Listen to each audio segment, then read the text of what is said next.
Welcome to the Learning Pines YouTube. We hope this video helps. In this video, I will show how to solve center of mass problems, easy method. Choose an origin and list masses with coordinates, then compute weighted sums.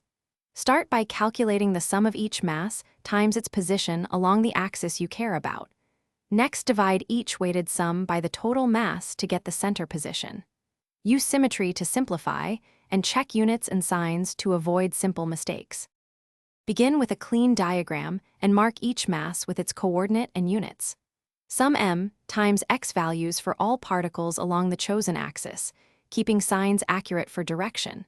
Divide that total by the sum of all masses to find xcm, then repeat for other axes if needed. For continuous objects, convert sums to integrals using density and limits. Finally, verify by predicting motion under external forces. If you are finding this video helpful, please subscribe and like for more clear problem methods.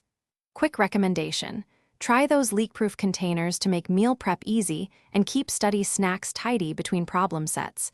They seal well and save cleanup time. Check the description for the link and other deals, and pick one up if you want fewer spills while you work. Now let's get back to the video. Watch for sign errors and unit mismatches, since they cause most mistakes in center calculations. Always use a consistent unit system and treat coordinates carefully if objects straddle the origin. Look for symmetry early to cancel terms or reduce computation.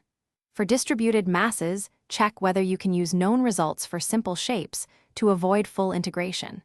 Recheck arithmetic and units before finalizing your answer to ensure confidence. Thanks for watching. Consider subscribing if we helped you.